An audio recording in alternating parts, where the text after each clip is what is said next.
I want to know your opinion on what's going on with the Houston Texans. We've been talking about it. It's been the talk of the town with Deshaun Watson. Do you believe that Deshaun Watson is on his way out? Do you think that the Texans can figure out how to keep him there and keep him happy? Or do you think he's going somewhere? And if he does go somewhere, where do you have him going?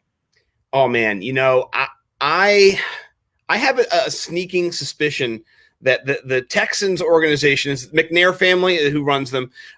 They don't know what they're doing, honestly. I mean, they just don't. And so they abdicated their power to Bill O'Brien, which makes sense. He's the coach. That it's kind of like when you date someone or you marry someone and you're like, hey, we're just going to stay in the basement for like 6 months to get going. We're going to get it sorted. And then 3 years later, they're like, hey, listen, I'm putting a pool in your backyard, and my friends are coming over for a barbecue. And don't you look at Speedy in the face. Don't look at him in the face, So it's just they didn't really think about that. You need to have a strong general manager in an organization when you don't know what you're doing, and you're not a football pedigreed family who's been doing it for a long time.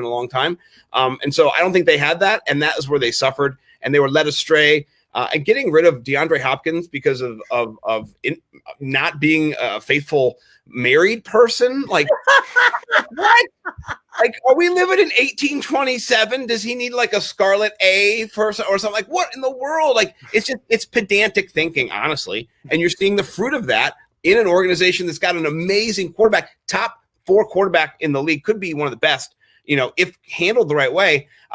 I'd love to see him come to the East Coast, honestly. I've seen Pittsburgh, people just begging for him to come to Pittsburgh.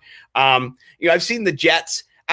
I want to see what the situation is over there now. The culture is there. Adam Gase was just such a train wreck. I don't know, how the well's been poisoned, or if everyone over there is just so excited to be released of him that they're like, we're going to perform now. Sam Darnold's not the answer. No offense, Sammy, but you've had your try. I think somebody else. So if Deshaun landed there, he could definitely be a star running around New York. But I don't have any dogs in the fight. We talked earlier. You guys kind of mentioned fandom. I grew up a Washington Redskins fan at the time, not anymore. Washington football team now. But I grew up when I'm 42 in April, and I've been watching since I was 6. April what? April 5th. Mine's April 29th. So April's a great month, man. It's just a nice, beautiful time of the year. Spring's coming back. But anyway, I digress. My grandma made me watch the Super Bowl when I was 5 or 4, and I watched the Washington football team now lose to the Raiders and get crushed. She was a Raiders fan here in D.C. She loved the Raiders. And after that, I became a fan of football. I'd never seen it before. My dad didn't care to show it to me, whatever. But I fell in love, and I never missed a Sunday really after that since I was 5 or 6. And, when the Washington football team, I went to the games, I would go and sit. We had seats in the early 2000s. Dan Snyder is such a terrible owner and such a bad person that my soul just was like, I can't, this is bad. You treat people badly. You are bad. You produce bad products. It's something that made me sick. So 2014, I just quit. After they messed up RG3, I said, I'm done. This is not, I'm not going to watch them do this anymore. And so I just like let it go. And since then I've been all fantasy. And so I love players too, but I love teams like that. Like right now, I love these 2 teams, Tampa and Green Bay. I love them. Like I love all their different players. I want to see, like you said, Jerry Alexander. How's he going to match up? Is he going to go up against Godwin? Is he going to be moved over and take Evans out of the play? What's it going to be? What's this chess game going to look like between offensive coordinator and defense coordinator Tom Brady on the field? It's going to be great.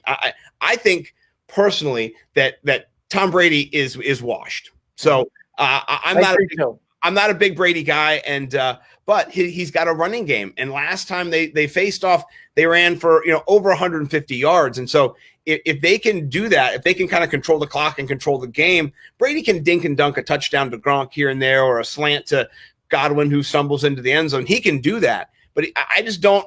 I don't see him crushing them over the top. I don't see them doing that in this game. Scotty Miller might be a little bit of a threat, but I see this game being more them trying to control it on the ground. You don't want to get into a gunslinging match with Aaron Rodgers. Like, that's not what you want to do, honestly. In Lambeau in frigid conditions, I don't think so. Yeah, so you're mentioning a lot of the matchups that are very interesting, both with that and also the AFC Championship game. And you have a main focus in daily fantasy. So what are some of the players, maybe some breakout players that you could see in these championship rounds? So a lot of times in the championship game, it's not the expected players that you thought would do well. You look at the Eagles and they blow out the Vikings like 5 different receivers or something called a touchdown. You saw last year with the 49ers with Raheem Mostert coming out of nowhere and rushing for 181 yards. So who do you think could be some of those maybe potential sleeper breakouts this year that if you're playing daily fantasy, you would want? Yeah, I can go by team and kind of talk about each player on the team. I think Cole Beasley has a chance. He came off a nothing game last week.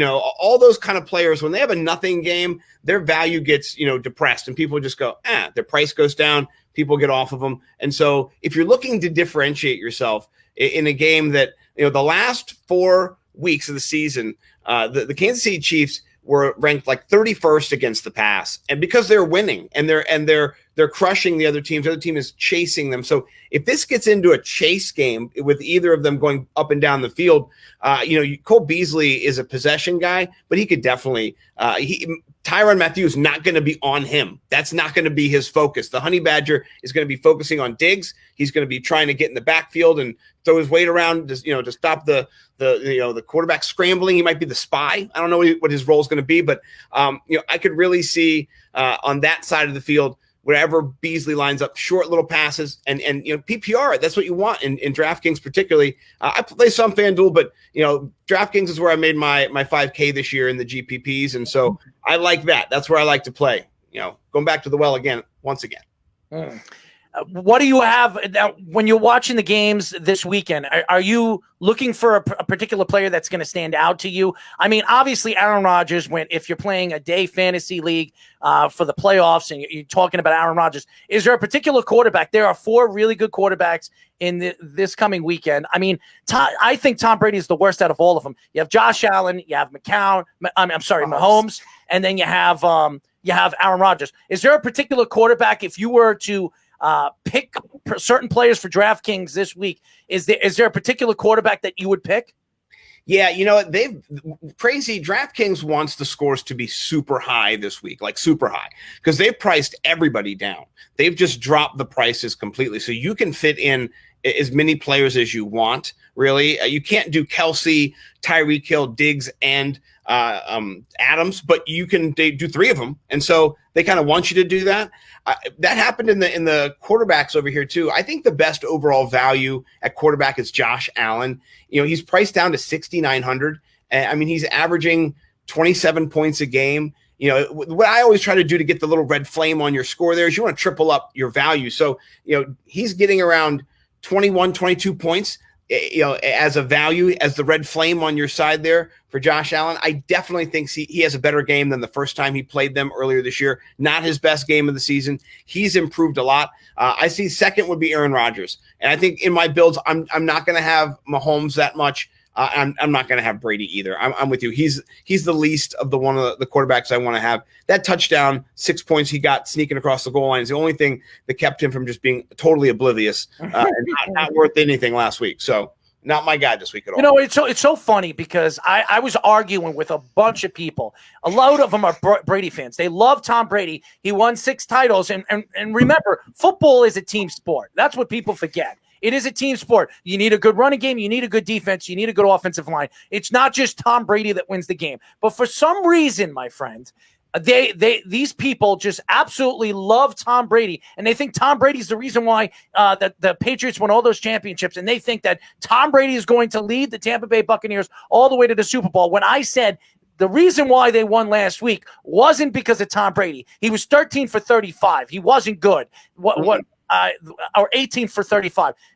What was good about them last week was Leonard Fournette, Jones, and that defense gunning right at, obviously, Drew Brees, or washed up Drew Brees. So your thoughts going into this game with the Buccaneers and Green Bay. What do the Buccaneers have to do besides running the ball defensively to win this game?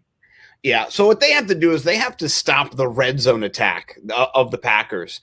It has been one of the most lethal touchdown, the volume of touchdowns that Adams gets in the red zone is greater than anybody else. That is a matchup that is just hard to stop. You saw what they did last week against the best cornerback in the league, as they say, Jalen Ramsey. They just got him in motion, and he couldn't even get near him. And if he had gotten around that cornerback, he couldn't have gotten near him anyway. That ball was a touchdown 100 times out of 100. So I think you can't scheme against Aaron Rodgers and Devontae Adams down in the red zone well enough. And so that's going to be where a deflection, a tip ball, a stepped on foot, a bad snap, just all the things we watch for as fans who are just glued to it. Those little things you notice are going to kind of be the difference. If they get clean pockets and they can kind of push back, the offensive line has been strong this year. You know, Aaron Rodgers is not getting sacked all the time.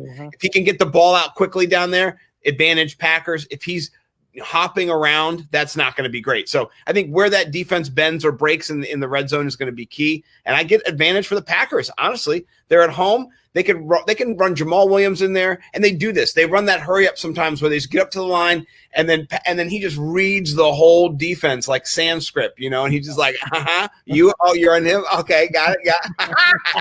He laughs at people, he smirks at people. It's so scary. It's kind of evil, and I love it, and I hope he does it. You know, he does it all day long, and that's just how I feel. So. Some of the other intriguing matchups, which are interesting, are the tight ends. We talked about the quarterbacks earlier. How would you value them from DFS? The tight ends are interesting too. Obviously, Travis Kelce's the best one by far, but you also have Robert Tonyan, who had a great year for Green Bay. You have the two tight ends for Tampa, which are both starting caliber, good tight ends. And then Dawson Knox is not a great tight end, but he has an interesting matchup against the Chiefs, who have had trouble guarding tight ends. So, I mean, how do you play that factoring into that decision? I mean, the Bills have great coverage linebackers with Milano and Edmonds, who could maybe, if they game plan for Kelce, try to take them out if that's where they go. You have Tonyan, who's interesting with Devin White, Levante David. Like, how do you look at that when you're judging the tight ends too, which are another intriguing position, just like the quarterback? Yeah. So I think your pivot comes down to if you're going to have Kelce or not. Like, that is your lineup build this week. Is it a Kelce lineup or is it not a Kelce lineup? You could double stack, and then let me pause that. You could Kelce, and then you could put in your flex Tonyan or Gronkowski, any of these guys. And so, you know, I think that the way I'm going to approach it is, I know there's certain guys that I want to have in my lineup. I want to have Diggs in my lineup. He's been one of the best wide receivers all year. I want Adams in my lineup, and so. Those are probably the two main wide receivers I'm going to have in almost all of my builds. Now, they could falter, but those are the two best players on the field when it comes to their team. And it's clear that those are the two best players on the team and the best option to get a touchdown. And so I want those players in my lineup. They have the best touchdown opportunity, weighted opportunity out of all the players that you can pick. So, but I think it's going to come down to how much money I have left at the end of my build. And so if I have $3,000 left, you know, I'm going to go for Brait or Dawson Knox. I do think Knox has an opportunity, like you mentioned, to be a nice little sneaky play. Like you said, too, when you get into playoff games, these games, weird touchdowns are scored by players you've never heard of, and it doesn't. The coaches don't care about your fantasy team; they want to win the game. So they're scheming, and they're like, "No one ever covers Dawson Knox on this play. Run it, because it's going to get him a touchdown." And so you just have to understand that. And I think these little, you know, pay down options, as we call them in the fantasy DFS game, they're going to pay off for you if nobody else has them and you're in a tournament. So I do like Dawson Knox this week, as a sneaky little play.